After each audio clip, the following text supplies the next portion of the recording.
Assalamualaikum warahmatullahi wabarakatuh. Baik, di video kali ini kita akan membahas materi kelas 11 mengenai hukum Pascal. Hukum Pascal menyatakan bahwa tekanan yang diberikan pada zat cair di dalam ruang tertutup akan diteruskan sama besar ke segala arah. Jadi, secara sederhananya, bisa kita misalkan pada sebuah balon yang berisi massa jenis zat cair.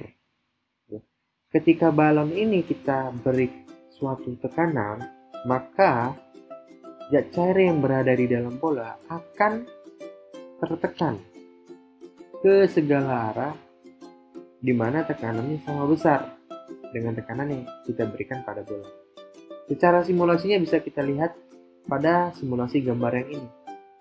Ketika kita memberikan tekanan, kemudian airnya akan keluar sesuai dengan tekanan yang diberikan. Kalau kita memberikan tekanan yang kecil, maka air yang keluar juga kecil. Kalau kita memberikan tekanan yang besar, maka air yang keluar juga besar, tapi berbanding lurus ya. Oleh karena itu, makanya pernyataan dari hukum Pascal menyatakan bahwa tekanan yang diberikan pada zat cair di dalam ruang tertutup akan diteruskan sama besar ke segala arah.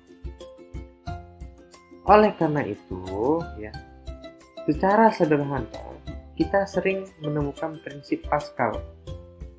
Contohnya pada tekanan hidrolik. Biasanya ini kita temui ketika kita sedang mencuci mobil di Dorsmer.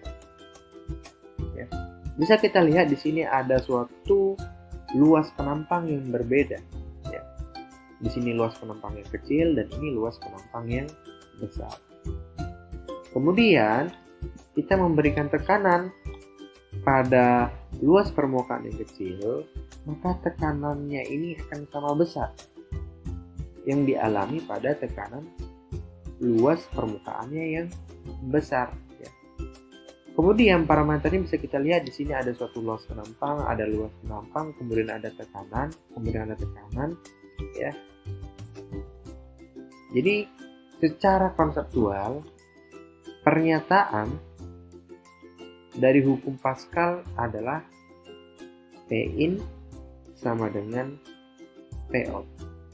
Jadi tekanan pada luas penampang pertama itu sama besar dengan tekanan di luas penampang yang kedua. P in sama dengan P out. Persamaan tekanan secara umum adalah P sama dengan F per A. Ini sudah kita bahas pada video sebelumnya ya. Bagi teman-teman yang baru jumpa channel ini, harus lihat video sebelumnya agar bisa memahami mengenai hukum Pascal.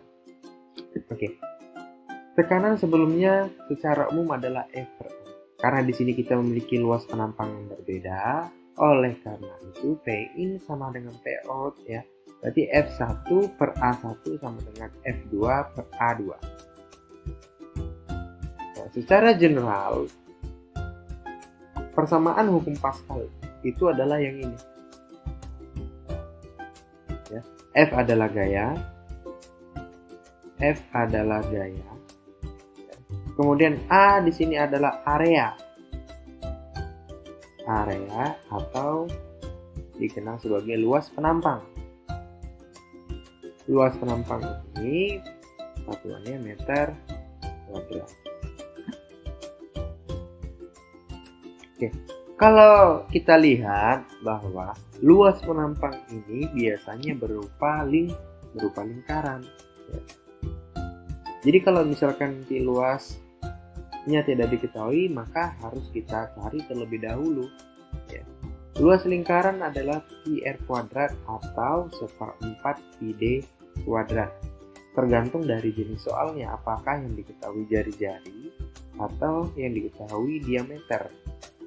Itu tergantung dari kreativitas teman-teman semua. Yang jelas prinsip dari hukum Pascal menyatakan bahwa tekanan yang diberikan akan sama besar ke segala arah. Di sini kita misalkan contoh soal. Ada sebuah dongkrak hidrolik digunakan untuk mengangkat sebuah mobil.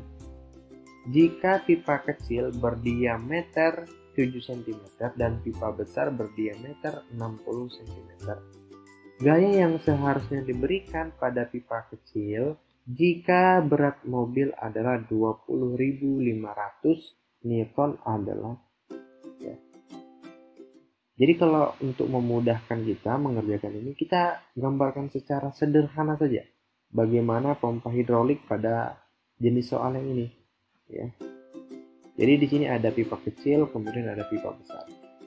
Pipa kecil itu berdiameter 7 cm. Ingat, luas penampang pada suatu pipa hidrolik itu berbentuk lingkaran kan gitu. Ini diameternya 7 cm ya. Kemudian pipa besarnya 60 cm gitu.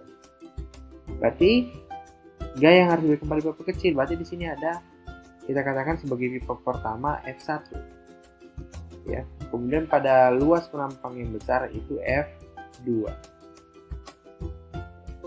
Kita harus tahu persamaannya pada hukum Pascal. Persamaannya adalah P ini sama dengan P out, kan tadi F1 per A2 sama dengan F2 per A2. Karena di sini luas penampangnya belum diketahui berapa, kita harus cari terlebih dahulu.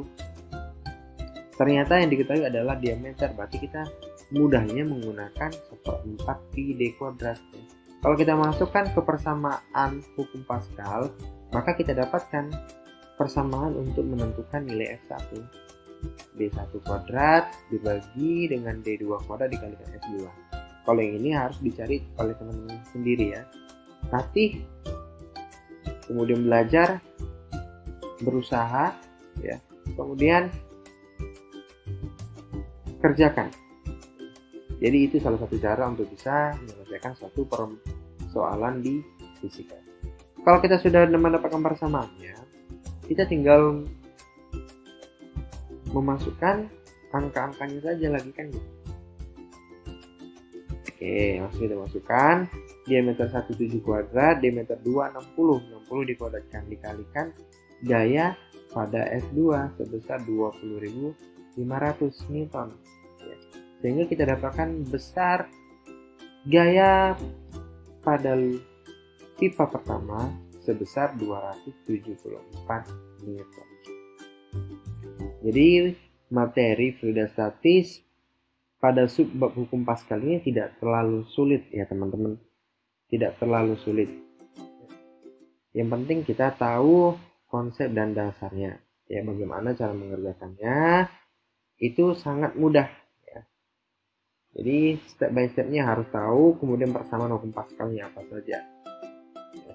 Mungkin video kali ini mengenai hukum Pascal cukup sampai di sini. Semoga video ini dapat dipahami dan jelas bagi teman-teman semua. Oke, saya tutup. Assalamualaikum warahmatullahi wabarakatuh.